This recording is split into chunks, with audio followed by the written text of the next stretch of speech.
आज चर्चा करेंगे सांख्य दर्शन के उस प्रसंग की जिसमें प्रमाणों की चर्चा है।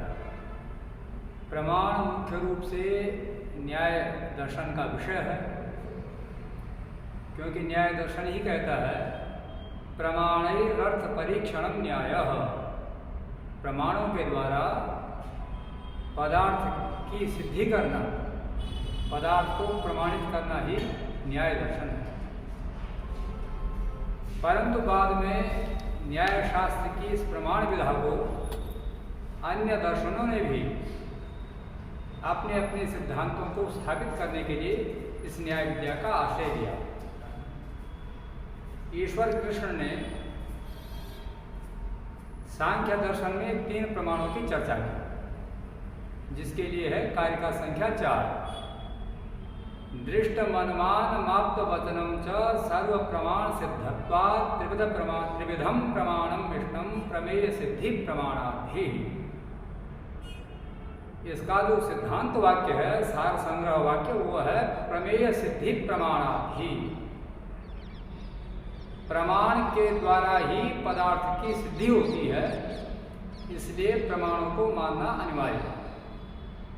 सांख्य दर्शन जिन 3 प्रमाणों को मानता है उनमें से पहला प्रमाण है दृष्टम, जिसका प्रख्यात नाम है प्रत्यक्ष प्रमाण। तो नंबर 1 दृष्टम, प्रत्यक्ष प्रमाण। नंबर 2 अनुमानम, दूसरा प्रमाण है अनुमान प्रमाण। इनकी विस्तृत चर्चा कार्य का संख्या 5वीं में की जाएगी। तीसरा प्रमाण है आप्त वचनम, और आप्त वचन प्रमाण के अनेक नाम हैं। शब्द प्रमाण भी कहते हैं, शास्त्र प्रमाण भी कहते हैं। वेद पर आधारित, वेद मूलक जितने भी अन्य शास्त्र हैं वो सब शास्त्र प्रमाण के अंतर्गत कहे गए हैं। इसी को आप्त वचन प्रमाण भी कहते हैं।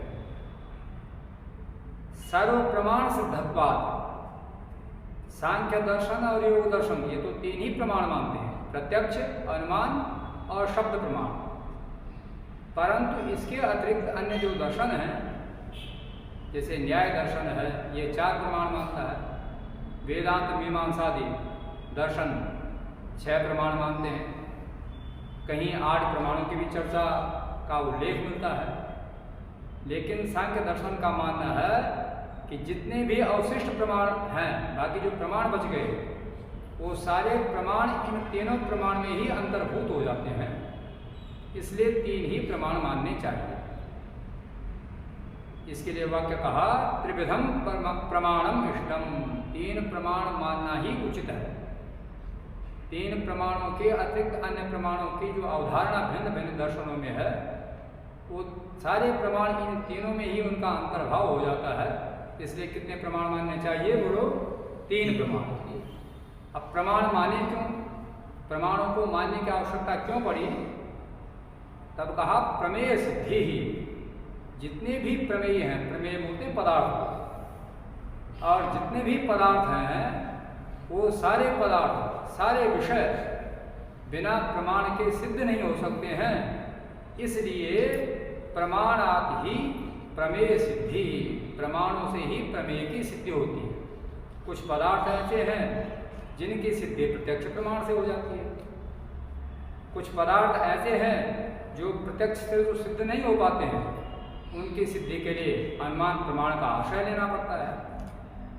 कुछ पदार्थ ऐसे हैं जिनकी सिद्धि न तो प्रत्यक्ष प्रमाण से हो पाती है, न अनुमान प्रमाण से हो सकती है, तो उनकी सिद्धि के लिए तीसरा प्रमाण है आप्त वचनम, जिसको शब्द प्रमाण भी कह सकते हैं, वेद प्रमाण भी कह सकते हैं, श्रुति प्रमाण भी कह सकते हैं, शास्त्र प्रमाण भी कह सकते हैं। अब जैसे स्वर्ग इत्यादि है, तो स्वर्ग की सिद्धि न तो प्रत्यक्ष प्रमाण से हो सकती है, क्योंकि कोई ऐसा व्यक्ति हमारे पास है नहीं जिसने स्वर्ग देखा और हमको बता दे कि स्वर्ग ऐसा होता है। स्वर्ग की सिद्धि के लिए अनुमान प्रमाण भी समर्थ नहीं है, क्योंकि अनुमान के लिए लिंग और लिंग का होना आवश्यक है। स्वर्ग का ऐसा कोई लिंग हमें यहाँ दिखता नहीं जिससे हम स्वर्ग का अनुमान लगा सकें। तो इसलिए स्वर्ग की सिद्धि के लिए, ईश्वर, मोक्ष, इन सब विषयों की सिद्धि के लिए, इन सब पदार्थों की सिद्धि के लिए हमें फिर आश्रय लेना पड़ता है शास्त्र प्रमाण का। और वो शास्त्र हैं वेद, पुराण, उपनिषद इत्यादि। जहाँ पर स्वर्ग, मोक्ष इत्यादि की चर्चा की गई है, उसको भी हम तीसरे प्रमाण के रूप में मानते हैं। वो है आप्तवचन प्रमाण, वो है शब्द प्रमाण, वो है शास्त्र प्रमाण। और बिना प्रमाणों की किसी वस्तु की सिद्धि नहीं हो सकती है। तो इस कारिका के साथ साथ आपको अन्य विषयों में ये भी ध्यान रखना है कि प्रमाण मुख्य जो विधा है वो न्याय दर्शन का विषय है। न्याय दर्शन अपने 16 पदार्थों में सबसे पहले प्रमाण का ही उल्लेख करता है। प्रमाण, प्रमेय, संशय, प्रयोजन, दृष्टांत, सिद्धांत इत्यादि जो 16 पदार्थ हैं न्याय के, उन सारे पदार्थों में पहला पदार्थ है ही प्रमाण। लेकिन उपकारक होने के कारण अन्य शास्त्रों का भी ये उपकार करता है, ये प्रमाण शास्त्र। इसलिए न्याय विद्या का आश्रय अन्य दर्शनों ने भी लिया। इस प्रकार आपके इसमें हमने जो आज चर्चा की, अभी जो चर्चा की, ये चर्चा हुई प्रमाण की। तो 3 प्रमाण सांख्य और योग, ये भी साथ में याद रखना है, क्योंकि सांख्य और योग दर्शन इनके कई सिद्धांत समान रूप से हैं। सांख्य 25 तत्वों की चर्चा करता है, योग दर्शन एक तत्व और मिला देता है, पुरुष विशेष, तो 26 तत्वों की चर्चा करता है। तो जो तीन प्रमाण सांख्य शास्त्र के हैं, वही 3 प्रमाण योग दर्शन के भी हैं। इसलिए इस कारिका में अभी हमने अनुमान प्रमाणों की चर्चा की। तो 3 प्रमाण आपको याद रखने हैं, प्रत्यक्ष, अनुमान और आप्तवचन।